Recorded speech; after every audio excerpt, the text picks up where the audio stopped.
James, how are you, man? I'm good, man. Thank you. This is a real honour. Genuinely, this is a real honour. I love your show, and this is not just hyperbole. I love your show. I actually really love your solo episodes that you do. Oh, thank you. Really, it's a real skill.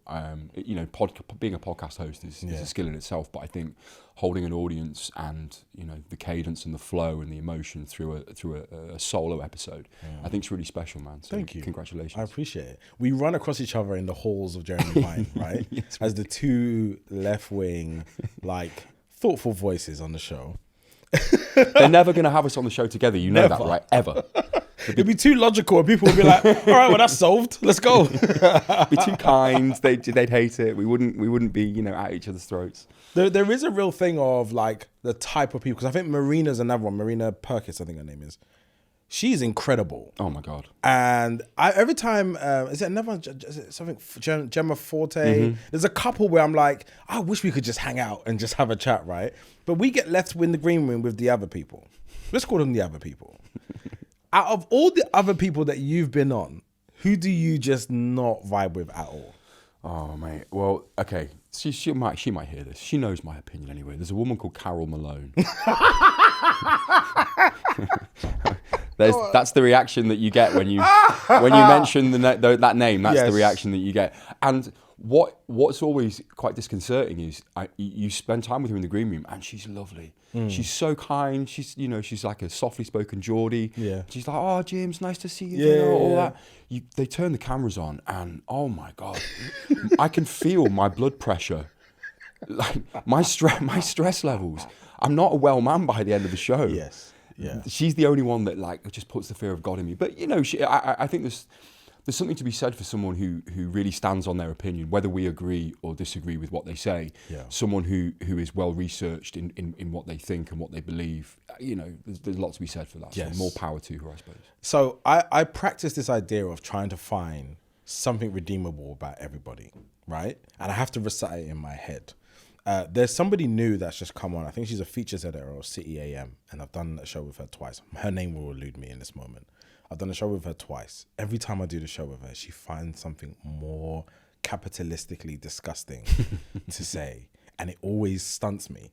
I go silent. I'm like, I cannot believe you just said that. I think one of them we was talking about automating, digitizing pricing in supermarkets. So Tesco's can just be like, "Oh, it's raining out, so umbrellas are now £12 instead of £8, right?" And I was like, if you're planning, right, and you're really needing something, and they just change the price because of what's going on in the macro, that's really problematic for low-income families. And she just had this whole idea about it's their right, and you can go somewhere else, and she just had no idea what real people go through. And I was just looking at her with actual, I don't want to say contempt, right, because she is a human being, but it was contempt. It was contemptuous. So I think we should, I think somehow in this edit, I'm going to put both of their faces together, right? And ours. And I feel like we have to somehow just reconcile with the fact that this is who we coexist with, right? Are you from Liverpool, or do you just live in Liverpool? Yeah, I just live there. Yeah, I've been there 20 years now. Where was home before that? Near Birmingham, Stafford. Can you give me a context of Stafford? Because unfortunately, once I go past Watford, everything gets murky. You're such a classic Londoner, man. You don't even know what's past Watford. Yeah. So Stafford is a little market town. It's the county town of Staffordshire, not far from Alton Towers. That's probably a reference point for anybody listening. But Birmingham was the kind of major city that I grew up near. So a lot of my formative years, like nightclubs and things, that was very Birmingham centric. All my family, my mum's side, are all from West Brom, Dudley, all that kind of proper black country area. So it's very working class, ex kind of industry city before all the industries collapsed. That was the thing about the Midlands is historically it was the epicenter of everything. That was where everything was made. Oh my God, textiles, pottery, mining, coal, everything came out of Stoke-on-Trent, Birmingham, Wolverhampton, all of that area. And then when the industry collapsed, early 80s, the places, they've just had no investment, and they've just been kind of left to rot, and it breaks my heart. Birmingham, for example, not to get on my soapbox too much, But people say, oh, Birmingham's had all this investment. They've had this new shopping centre, and there's parts of the city centre that look beautiful. But if you travel 2 miles outside, it's very true. It's a hellhole.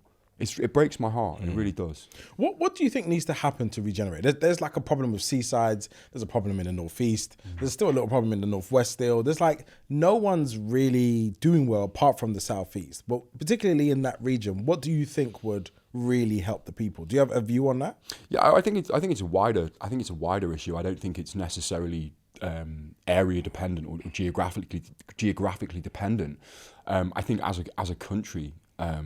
We are in a really, this country's broke. This country is skint. Yeah. That needs to be said. Do you feel like people know or believe that though? Because when we say it, I think they kind of feel like there's money somewhere and it's just being withheld. Like there's a choice to not invest in certain things.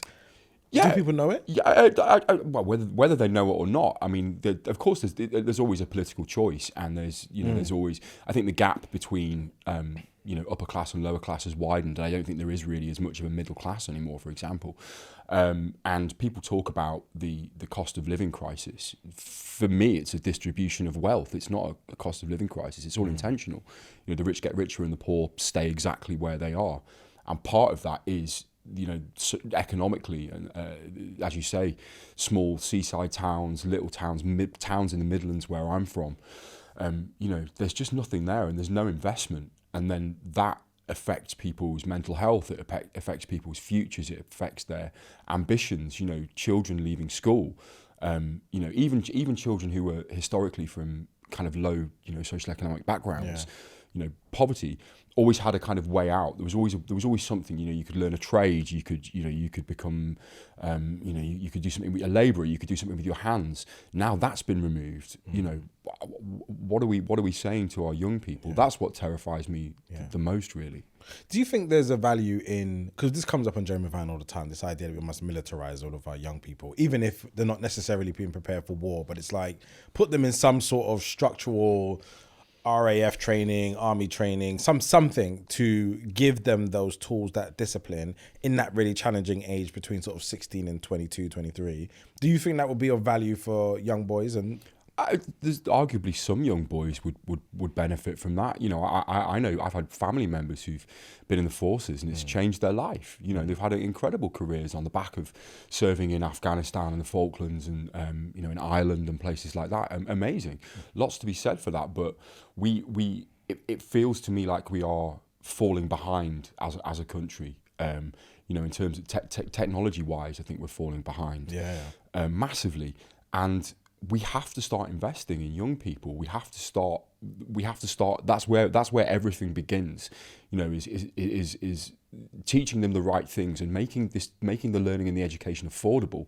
Because that's the other thing as well. Is children, young people coming out of university with these huge debts over their head. It's unsustainable. That's not a springboard into a viable future. You have to make it attainable for everybody. I sometimes do some teaching up in Liverpool with young actors, and kids from the type of poverty that would just break your heart. Kids with no curtains on their windows, no bed, just a mattress on the floor. That level of poverty, and you tell these kids it's the first time they've ever been told that they're good at something, but morally I find it really tricky, because I'm trying to encourage these children to get into industries and to follow paths that I'm not even certain myself are gonna be great for them. Do you know what I mean? I find that really difficult. Like, what is the offer? What's the opportunity right now for young people? I don't know. If I was a parent and I had a teenager, I'd be terrified. You then move to Liverpool to play quite an iconic role. And by the way, you being on screen coincides with me being of that age. So this is the go-to soap for my age group, right? We're all watching this as a family, by the way. And by the way, we're having first ever conversations about everything through the lens of Hollyoaks. How was that being a part of something? Because that means everybody of that age group, and by the way, you were a bit older than the character you played. But how does everybody watching that, going through in the real time, you play such an iconic character, media pressure and like conversation around it, how on earth was that? It was amazing. It's It was an incredible time in my life. It really was an incredible time. The show was doing really well, and as you said, you know, it was on in everybody's living room. You know, the omnibus on a remember the omnibus? That was Sunday. The T4 omnibus. Steve Jones, Makita Oliver, Hollyoaks was the kind of the pinnacle anchor to of the that. whole thing. Yeah, 100%. It was an amazing time, and I think that's when soap and continuing drama is at its best. Just to pick up on what you said a minute ago about, you know, the first time that you maybe discussed these themes and these issues as a family, you know, things like LGBT, you know, visibility. You know, we covered drugs, we covered domestic violence, all kinds of stuff. Male rape. I famously did a male rape storyline, and that's when I think soaps are at their absolute best, where they find that sweet spot between entertainment and the issue-based stuff. That sweet spot there is that I think for me really captures people's imaginations. And you know, I have to give massive flowers to Channel 4 and to Hollyoaks. You know, 6:30 on Channel 4, and you've got guys kissing. It's not even Watershed. It's well before Watershed. You know, there's young men out there who are, you know, my age now, you know, who watched that with their grandparents. And for the first time, they, you know, we kind of held a mirror up to them, and they thought, oh my God, that's me. I am that young guy. I am falling in love with my best mate. Okay, what does this mean? What does this look like? What's my future like? Okay, I'm going to keep watching. And it's a really powerful thing, but it's funny when you're in it and you're doing it. It's like any profession. You're so caught up in it, and I always took it so seriously, and I felt the weight of the responsibility, but more so as an actor than someone playing an LGBT character. I just wanted to make sure that I got to the truth of the character, and everything that I was doing was based in a reality and an authenticity. Yeah. And as a straight man, you know, that required a lot of work and a lot of conversations, and a lot of research. You know, we have an amazing research team there, and producers and directors and script writers. You know, it was a real collaboration. A lot of the work that I've done on the show, I'm just the kind of conduit for it. But yeah, really exciting times, and the fact that people like you still bring it up now it's an amazing thing. Do you know why, right? Is that I had my godfather was gay, and so I had a proximity to homosexuality in a way, and I saw how some people engaged him, right? And it always offended me, because he was one of the nicest, warmest men in my whole life. There wasn't a heterosexual, cis man that was like warm and lovely and like I could go sit down with. This guy was all the things, and the idea of being rude to him, mean to him, talking about him when he maybe wasn't there would just enrage me. I'd look at them and feel like a real sense of injustice. It's ignorance, though. You know that, right? It's like the depth of ignorance. It's pure ignorance. It's fear of the unknown. Yeah. And it's easier when you're rather than finding out and getting to know people, or, you know, becoming learned in something. It's much easier to fall back on, that's just not something I want in my life. There's something that's the other. You know, we'll push the other away, or we'll be unkind to the other, or whatever it is. And I think that's similar in lots of places in the world, and lots of, you know, different minorities and things, you know, be it LGBT, be it people of colour. You know, there's a lot of people out there who don't, you know, we hear it all the time with Muslims at the moment. You know, a lot of these people who are marching and speaking about Muslims, when was the last time you went and broke bread with a Muslim? Yeah. When was the last time you sat down with someone and had a conversation? What's crazy? When they do, they're transformed. Right. And all of a sudden they're now anti-racist, and they start, you know, creating a whole movement. I've seen a couple of people do that. And I think also just to say, in terms of like culturally, from my perspective, a lot of homophobia in the black community is like colonial Christian kind of like Jamaicanism culture, and it's so casual. Like, you know, there's so much things that are said that I would repeat, not really understanding and applying it to a human being. Then when I understood, I felt like you playing that role was a check mark on the right side of good. Yeah. So I think it does become a heavy anchor. I want to play a game. I like a game. Because we're secure, cis masculine men, right, and we're straight, we can just say, oh, by the way, someone gave me the definition that straight and homosexual is two different things. Straight is a performance from the patriarchy, and heterosexual is about sexuality. And I was like, that's a really good way of distinguishing the two things, right? But I felt like if we're going to have 3 man crushes each, right, we're going to do 1 for 1, because we can say this and just let it go, right? So we're gonna have a man crush each. Yeah, I'm gonna go first because I'm bold, okay? And I'm gonna think of somebody who is. I would have. What would I actually want to do in this day? I'm gonna kiss this person. This is gonna be our big moment, okay? We're gonna break and shatter the internet by evolving into a new space. Do you have anybody in mind? Are you ready? Who would be your first man crush? I'm gonna go first though, but just let me know when you got it. Go on, you can go first. Give me a second. Yeah, okay, yeah. Cool. I'm being produced. Go on. So my first man crush is gonna be Michael B. Jordan. I feel like no further questions. If you're gonna go on a date with a man, you pick somebody who's in shape, handsome, talented, and dedicated and focused. Why not? Yeah, I no further questions. Cool. I'd go Ryan Reynolds. What specifically about Ryan Reynolds do you like the most? Personality. I think the guy. I think he's charming and funny. He is. Every interview I have with him, I bet he's a really good pint. Yes. I bet he's great for a beer. Yes. Great one. Okay, my one, and I'm torn between two of these players, mainly because I love them both, but I think it's going to be Declan Rice. You say this on the day after you've won the league. So he's so firmly in your heart right now. Yes. You've achieved something that I can't do. You're funny. You know black music. You eat jollof rice. I want to help you out. You've had a long day. Let me massage you, Declan Rice. I feel comfortable doing that. This is not where I expected this conversation to go. Growing. But let me tell you, I am here for it. We're making the internet a better place. I'm here for it. What's your next one? Let me also pick a footballer. Then let me also pick. Oh, do you know what? I'm gonna pick a manager then. Okay. I'm gonna pick Xabi Alonso. Great choice. And he's very handsome. Very handsome, very charming, very intelligent. Because intelligence, it's such a cliche, but intelligence and sense of humor are so much more important to me than looks. Yes. Like someone could literally laugh me into bed. I mean, I'm tempted. Right now. Listen. We can turn these cameras off. Listen. Or leave them on. Yeah, Xabi Alonso, charm, good looks, sophistication, little Spanish charm. Yeah, I'm all over that.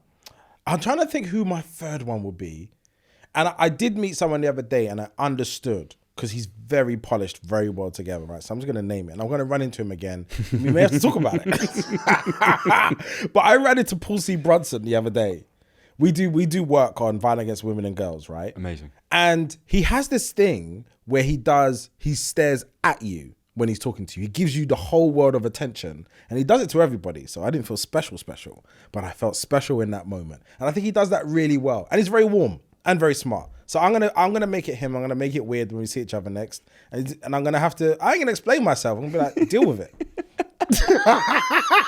He looked straight into your soul. He was like, how are you? And he paused. And by the way, I do this, right? So now I'm understanding what it feels like to be on the receiving end. So I'm comfortable with it. But I thought, I love the fact that you have that gift. The other person that has that gift is Idris Elba, right? And he technically is in my top 3, but I've also run into him a couple of times. And I feel like between him and Paul Brunson, I think Paul was going to be slightly less awkward. Yeah. Would Idris be a bit intense in the bedroom, do you think? I don't want to suggest that because he's married. So I want to respect his marriage. I don't want to confuse him with this proposition. I don't want to confuse him. Like he's going to watch this and go, oh no, Jesus, I thought I had all my shit figured out. By the way, this is the greatest segment. I might do this all the time. You should. Hilarious. This is excellent. You should ask this of all your guests. It started off a little bit technical and then it's become a really free-flowing like, no, you know who else? Now I'm on 4. Oh my goodness. Oh, I need to tell you another one, don't I? I need to tell you another one. Let me pick. Oh man, all I can think of is actors, All I can think of is actors. I feel like I've got one for you, but I want you to say yours. Oh, no. I want to hear yours. You pitch me. Pitch me. Sure? Yeah, pitch me. I feel like you and Henry Cavill would be great. What? Because we're both a little bit... I think there's a smoothness, a care for how you look and physique. So you'll go gym together, support each other with lines. Honestly, me and Henry would have the loveliest time together. Yeah. I promise you. I feel like you know him already. Have you met him? No, I've never met him. Okay, cool. I've never met, but Henry, if you see this, listen. There's still time. I think that's a great bunch, and I feel like there needs to be a graphic for this because I feel like these men need to know that they are desired. 100. All the people that we've chosen are really, really like top in their field, and I think there's something. We know what it takes to achieve that level of greatness. Do you know what I mean? If you're like Declan Rice, for example, the sacrifices that he has to make to be Declan Rice. Yeah. You know, the choices he has to make. That is inspiring and, dare I say it, sexy. Yeah. You know? Only the finest men can have me. This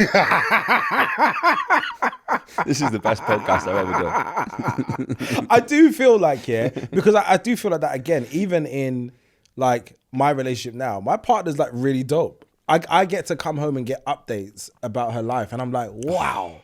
Do you know what? That does something for me. I just like people who are highly functioning, who have really big goals, who go for it, and then actually like make that progress, even though it's difficult. So 100%. deeply attractive part. So attractive. That's what we want. That's the sort of people that we want to surround ourselves with in life, right? Doers, people who are up to things, always busy, always thinking, creating, having conversations. That's the interesting stuff. Yeah. I saw an interview with Danny Dyer and he talked about being a dad of a gay man on EastEnders, I think it was, right? Mm-hmm. And he talked about how, because of the type of archetype of man that he is and who his traditional audience is, there is something quite special about him being a open and accepting father to a gay man and what that created. And I feel like he said he had a lot of people come up to him really emotional, like very like working class East End men, really emotional, being like, I accepted my son better because of seeing that scene.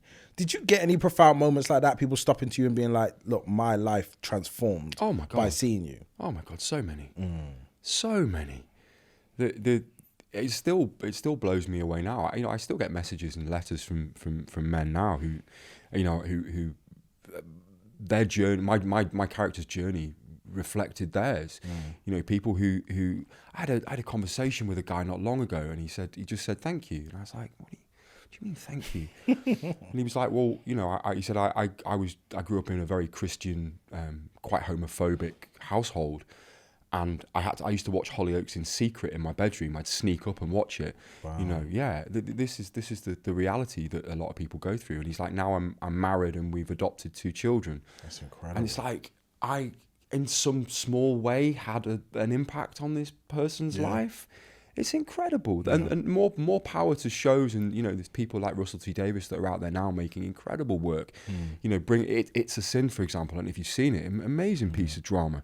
You know, these are the stories that we need to tell. We need to be telling more stories about our LGBT brothers and sisters, our trans brothers and sisters. Yeah. You know, we have to raise them up and not just give them parts that are trans parts. We have to give them parts that are just parts. Just human beings. Yeah, you know, these are fascinating creatures with really rich depth and emotional, you know, intelligence and hilarious. All the trans people that I know are the funniest people I've ever met. Yeah. You know, there's a tiny part of me that feels like people who deny their rights and don't believe that they're really trans. I'm like, do you know how brave and difficult it is to be trans? There's nobody that would create that for vibes. There's 100 things you can do for vibes. That is not one of them, right? That's a genuine belief and something that is who you are. And it's so disappointing that even the public conversation is quite reductive around, still to this day, about some of the areas of the LGBT community. And it's like, when is this going to stop? Like, when are we going to move on from what's clearly just existing in the world? It just takes time. I think it's the same with everything. It was the same, you know, with gay men in the 80s, and you know how much of a struggle that was for them. You know, we use these people as social and political punching bags. You know. I mean, the amount of trans people in the UK is so tiny. Yeah. It's so tiny.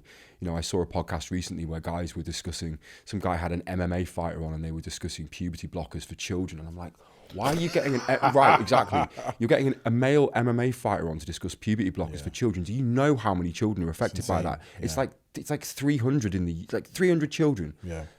You know, who are you to have this conversation, and why are you having steroids? We have a bigger problem with every other form of everything. Exactly, but you want to focus on that tiny little detail. You want that tiny subsection of society that already have it really tough, who just want to be left alone and just want to lead their lives and have autonomy over everything and be authentic.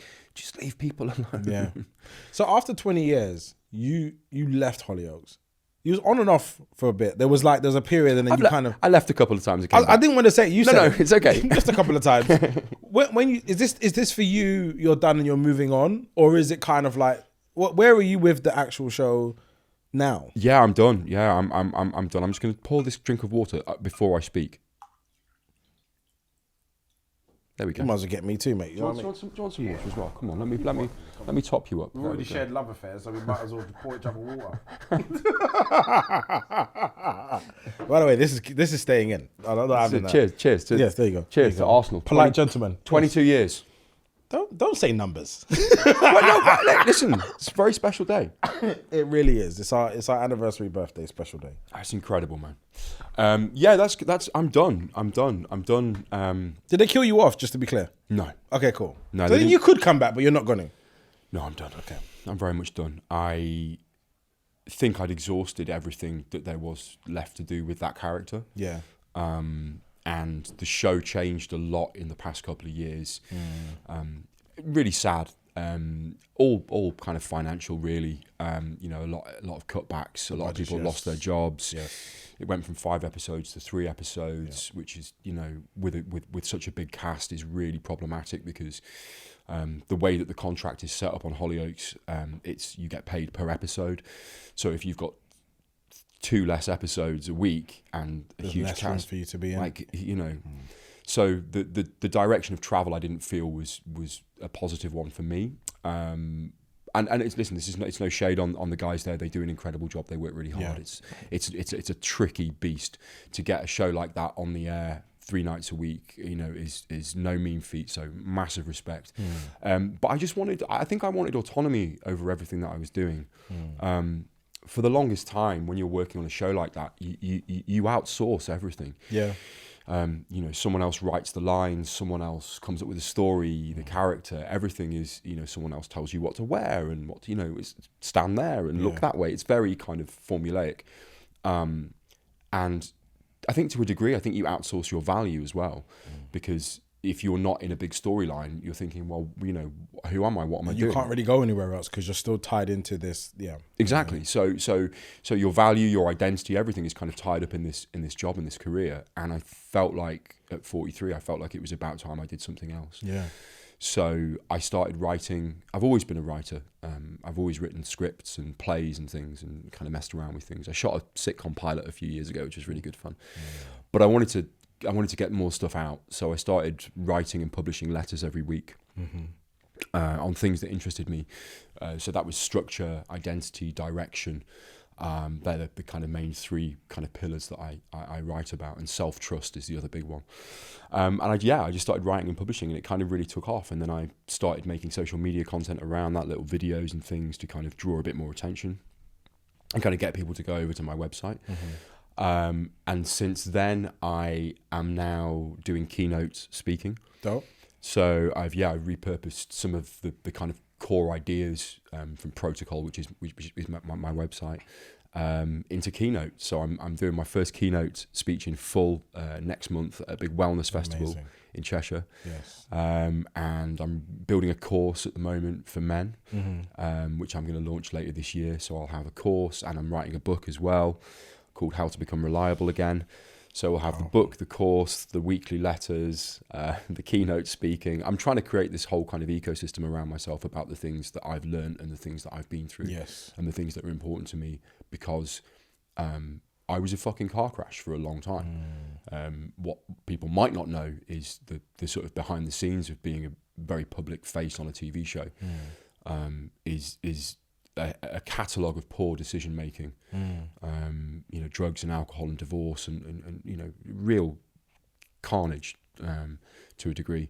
And having come back from that, what I'm writing about and what I'm speaking about and what I'm creating, I know it works because I am living proof that it works. Yeah. So I want to share that and I want to be of service.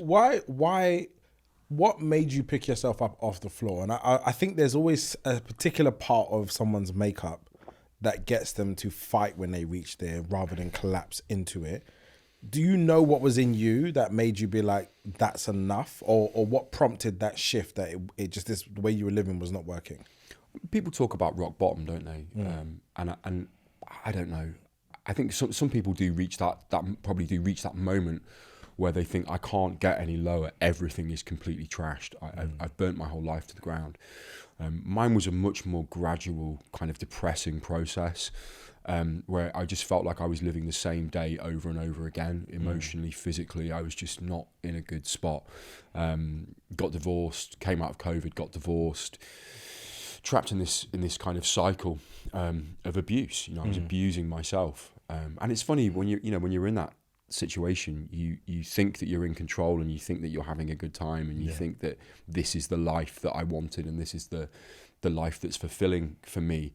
And I don't know what happened. I think I just reached a point where I just thought I just cannot do this anymore. I'm sat on the kitchen floor with a bottle of wine on a Tuesday afternoon, because I'm not filming that day, and someone's going to deliver some drugs in a little while, and I'm just like, what are you doing, man? Yeah. What are you doing? Your fucking wife left you. Yeah.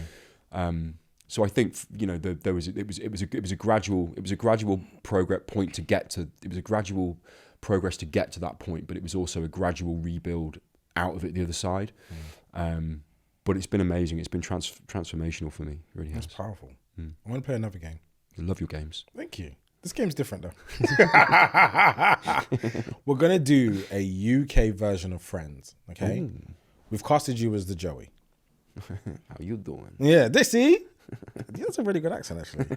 You now need to cast the rest of them with UK specific people. They all have to be pretty much people of note that we all can find out, right? Okay. So if you're Joey, I want you to think about who is going to be the Ross, the kind of smart, kind of like, warm, neurotic, funny person.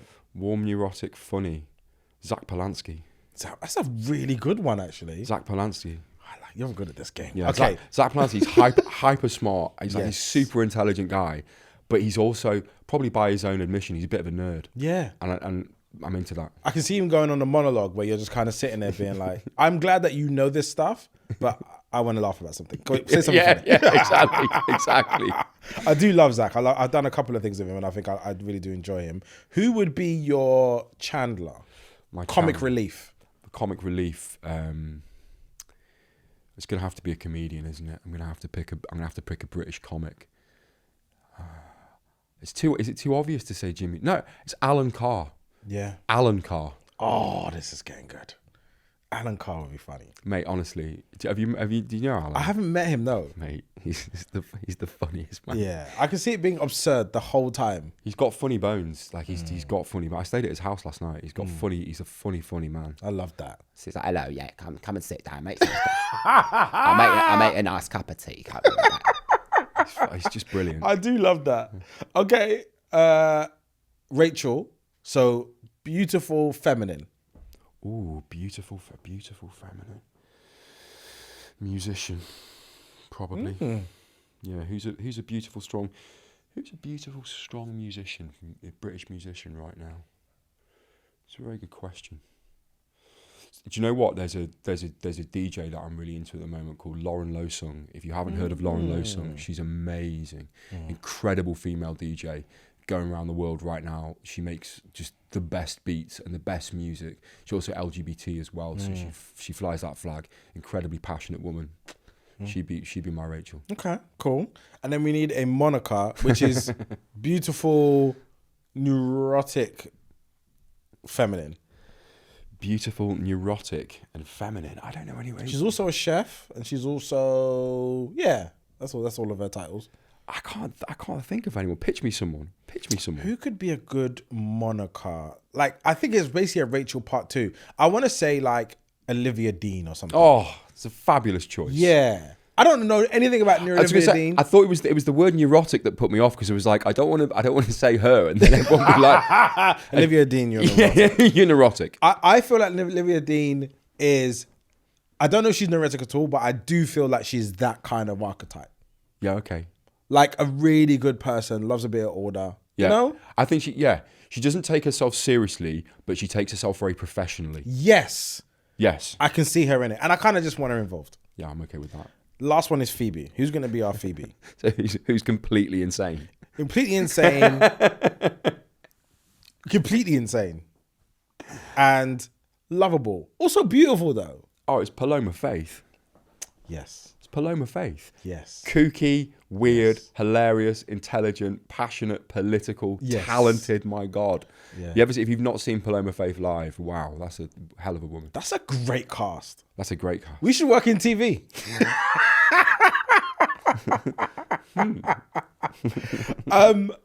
The other thing that I was thinking about, right, is you keep saying that you have referenced that you are single.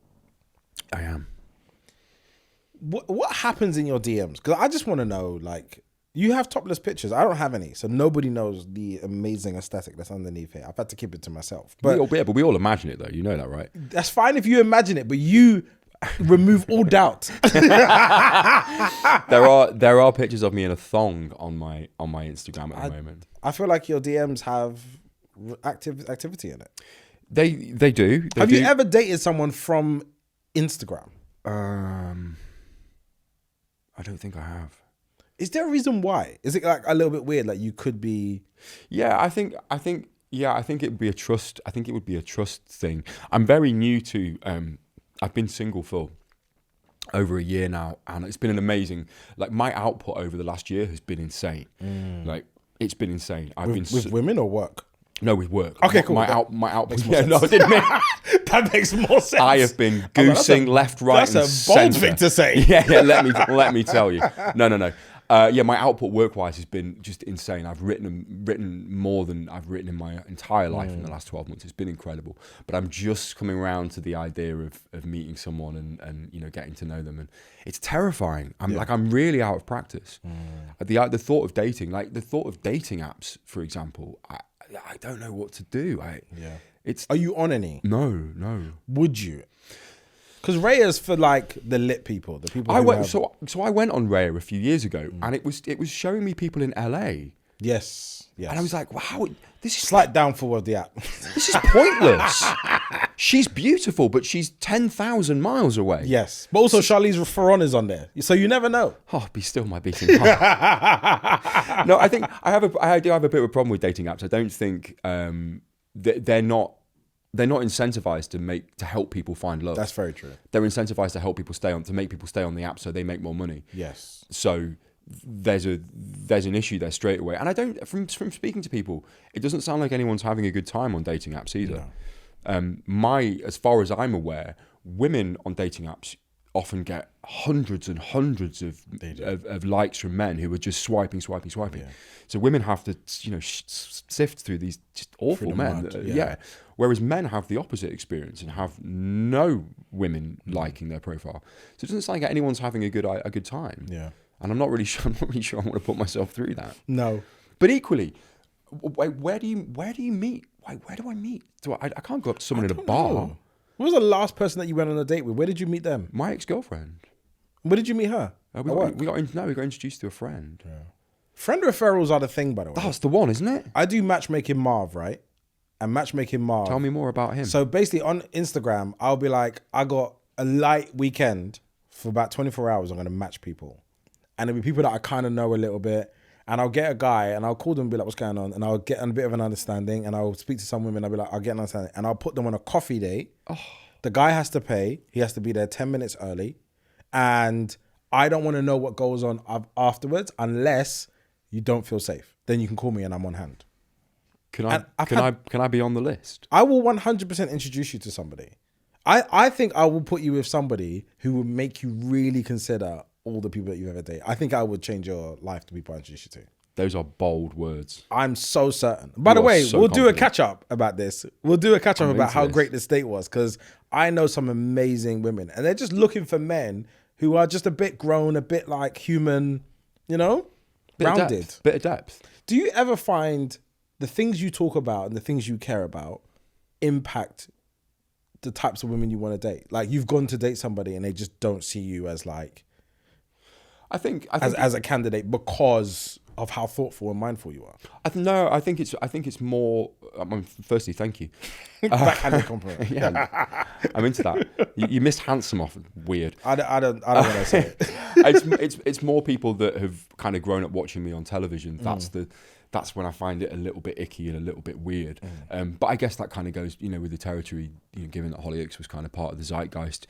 I think it's more that the more and I hate the phrase doing work on yourself, but it's more that the more of a kind of full, well-rounded version of you are, with self-awareness and self-trust and self-love, and I have all these things and these structures in place that allow me to be the person that I am today, and allow me to be in this room with you, instead of sat on the kitchen floor with a bottle of wine.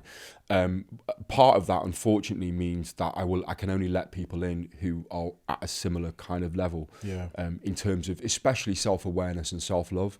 I have to be with someone who knows who they are to some degree, and has an idea of the direction that they're headed in. And people, I want someone who's passionate and enthusiastic, and someone who makes you want to be a better person, makes you want to step up and go, I better up my game because she's amazing. That's the level that I think we're at. It's interesting because I think I said to you before we started that I met someone at the point where I just didn't believe the most, and it was a really interesting journey of like changing the dynamic of dating somebody as a friend, like being around someone as a friend, and going almost 2 years as friends. And so we have all this wealth of experience of knowing, my weird stuff, I know your weird stuff, but it was never presented as like an offering. So if you choose each other afterwards, there's a lot of acceptance that goes into it. Like, I think the part of dating that is probably the most uncomfortable is the fake part at the beginning, where we both present like this really fake picture of each other. And then at what point can I take this off? Because I'm like, that we don't just spend all day like being mindful and thoughtful. And like, there's some days where I'm completely absent-minded. There's some days where I'm laughing at low vibrational things. Like, I need the full wheel of who I am. But what's the stickiest part of dating for you? Would you just to pick up on that? Do you think that so the Marvin of now compared to did you say 5 years ago you met your partner? There's a huge shift there, and the person that you are now wouldn't have gone into that situation now presenting anyone. Yes. You would turn up exactly who you are now. Yes. Do you know what I mean? So it's meeting someone at that point of this is who I am. Yeah. And that's what I think we're all kind of looking for. Purest form. 100%. And listen, there's huge beauty in meeting someone and growing together and learning and making mistakes and helping each other kind of fix things and work on each other. There's a huge beauty and strength in that. And I think for a lot of couples, that's kind of what glues them together. Yes. They're my rock, people say, don't they?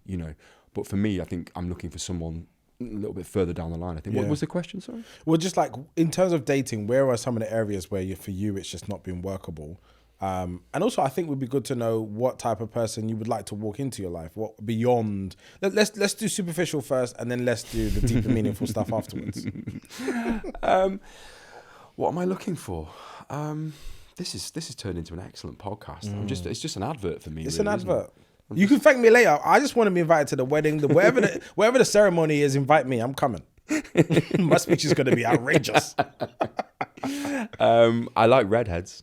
I'll put that out there. There's something quite majestic about redheads. I don't know if that's the politically correct term, but there was a trend, I don't know if you know this, where ginger community and black people are the same, right? It was this whole trend on TikTok. And so it was like, we're the one community because we're both the outside of the thing, right? There's some truth in that. It was a brilliant concept. Both been persecuted. But what was so beautiful is all these amazing ginger red-headed people came out of the woodwork and they were just like, I am also a part of the black community. It was really funny. I was like, you're beautiful. There's something majestic. Does anyone know what the actual like research is behind what it is? It's a mutation. It's a genetic mutation. I swear, I'm sure it is. I mean, I might be wrong, but that's what I'm taking your word on it. I'm sure. Community go furious. Attack you. How dare you? I am not a mutation. I am a being. I'm not an X-Man. Redheads. Okay. Yeah. I'm a creative. I'm an artist. I write and I act and I speak and all that. I'd like someone who could maybe understand that, maybe not be in that world, but maybe someone who could balance that with So I was going to say something a bit more meaningful, but something a bit, but no, just something a bit more, you know, kind of physical, I think would be really, really good. And someone who's ambitious and wants to have adventures. And, you know, we're on this planet for such a finite amount of time, man. We're here for such a small time. Yeah. You know, life is so short and so precious. And I just want to, I'm at a place now where I want to soak it all up. I want to enjoy every moment. I want to I want to say yes to everything. Yeah. You know? And I want someone who also feels that level of excitement and that lust for life. I feel like I've been kind of reborn, not to be too trite and not to put too fine a point on it, but certainly over the past 5 years, like I feel like I've been reborn and I'm seeing things for the first time and I'm like, oh shit, like this is really cool. Yeah. Like the opportunities that we're afforded, the fact that you and I are sat here now, this is amazing. Yeah. This is amazing, by the way, that our lives have led us to this point. It's incredible. Yeah. The choices that we've made and the decisions that we've made and the people that we are now allow us to be in this podcast studio together in front of this audience and this incredible team and your beautiful partner. You know, this is amazing that we're here. And that, I want to celebrate that. And I want to celebrate all those little moments and you know, be grateful. Yeah. I love that. That's a really beautiful notion. I feel like for you, I feel investigating like what next could be like is a bit reductive, right?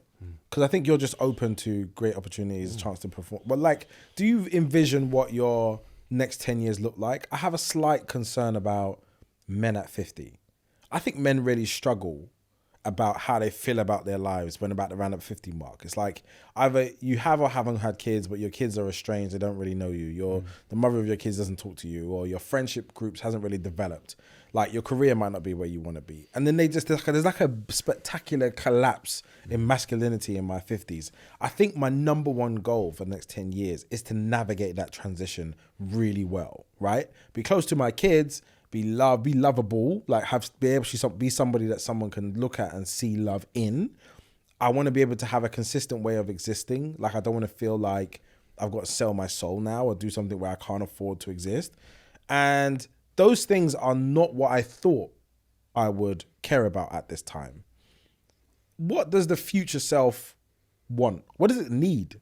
You know, you don't have to worry about anything, right? You just said then that you're already thinking about your turning 50 or early 50s or whatever, and what that's going to feel like, and if that's going to throw up any questions for you, and are you going to have any regrets? Are you going to be, you know, having like a midlife crisis or whatever? I already had that, sorry. But you don't have to worry. You know that, right? Like you are, I think, quite fulfilled, and you have, you know, objectively an amazing life. You're a creative. You speak. You're on TV.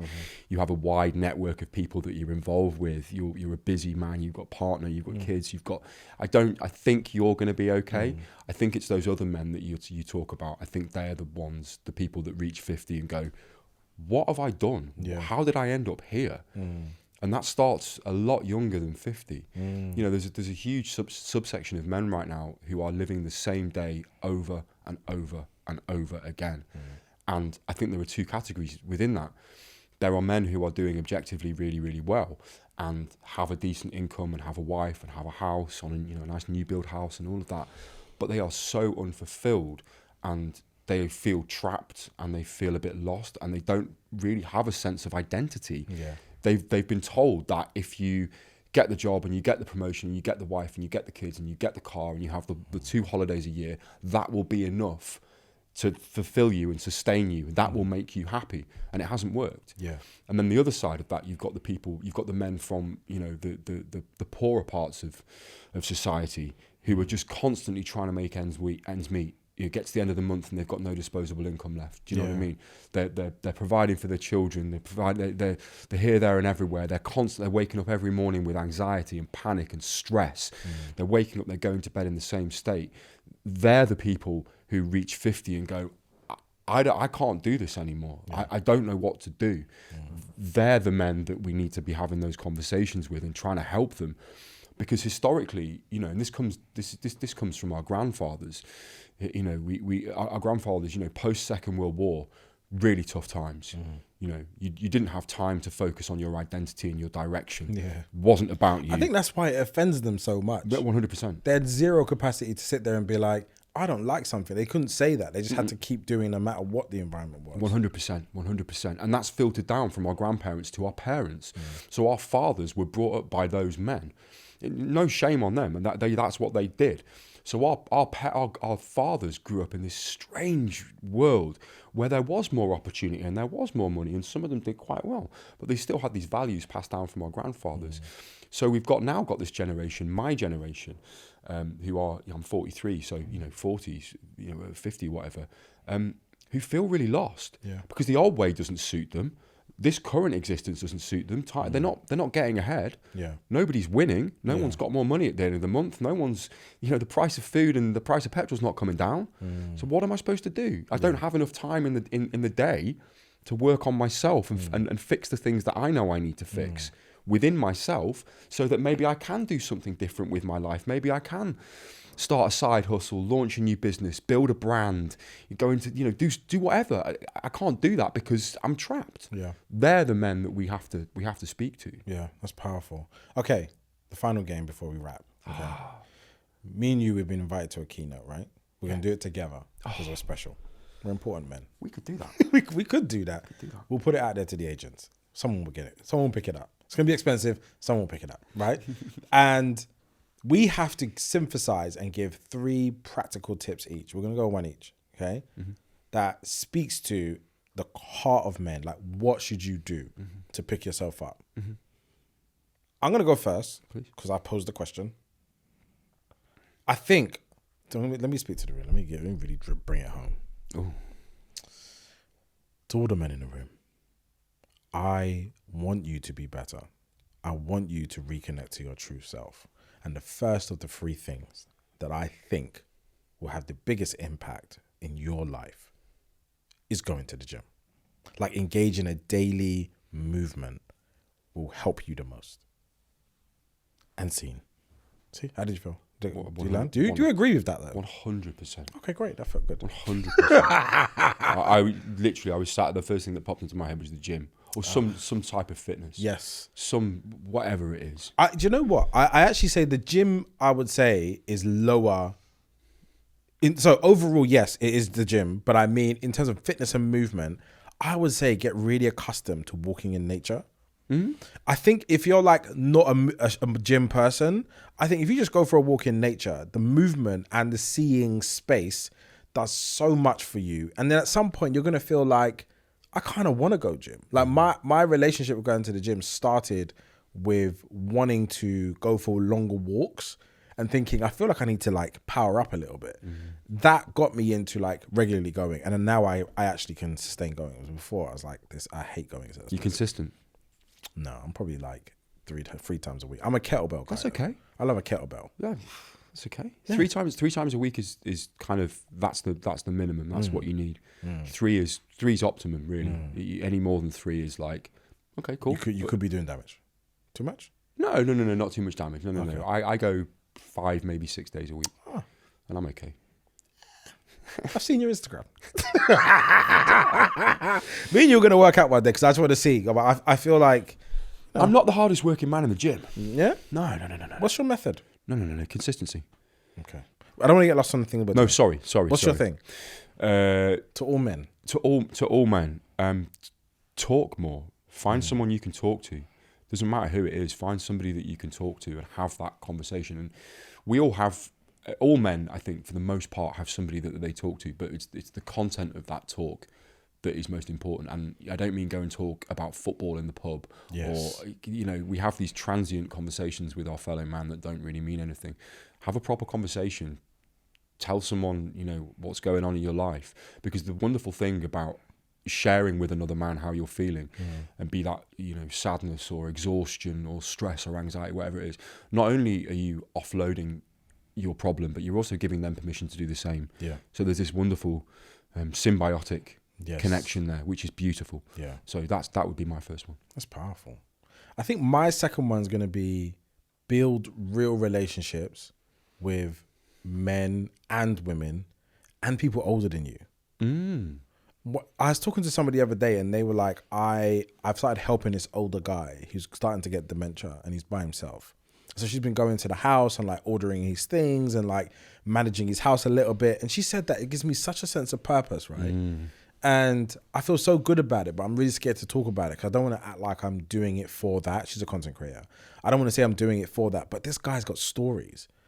And she was like, should I start telling those stories? I was like, yeah, you should. Oh my God. 100%. We need older people on the internet. Not every day it has to be like 19-year-old idiots telling us how to live. Yeah, like I need a grown-ups version. But I think building relationships with older people and when you're men, having friends with women, and when you're women, have actual friendships with men that are genuine is by far really helpful. It's rich. Yes. So the depth to that.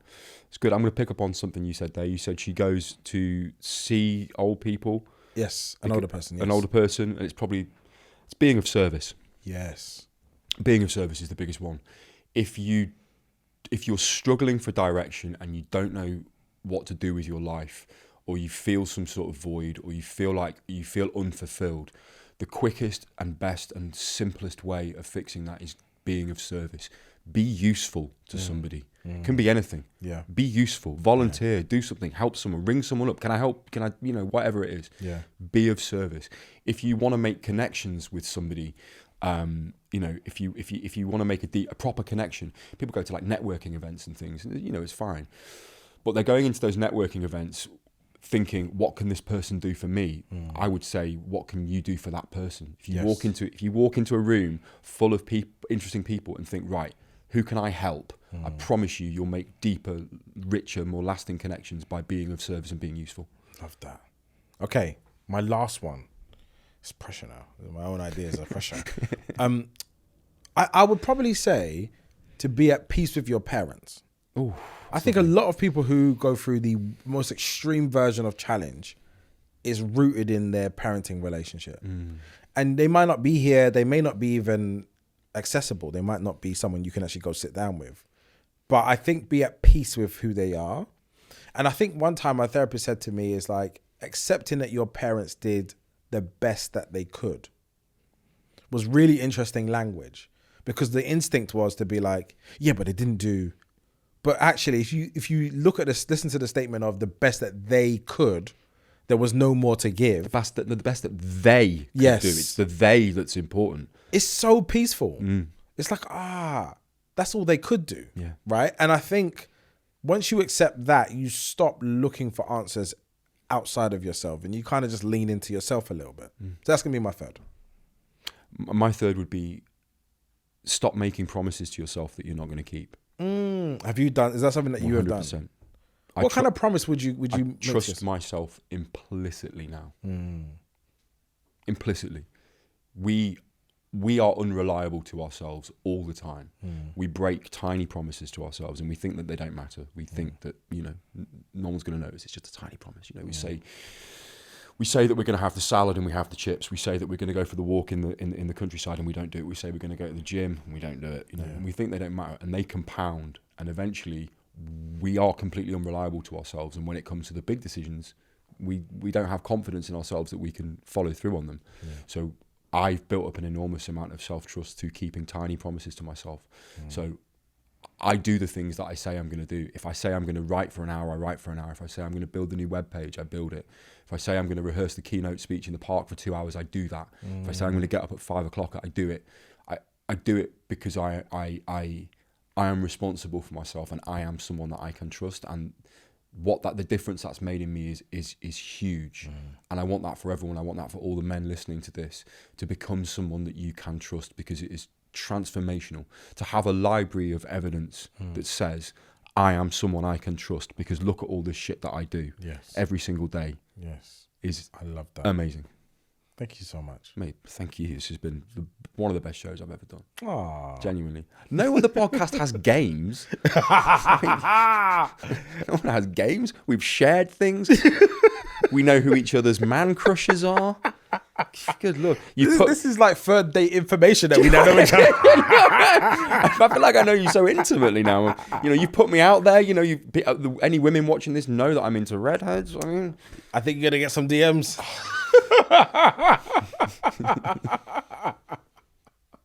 Thank you, man. I love that. That was dope. Thank you so much.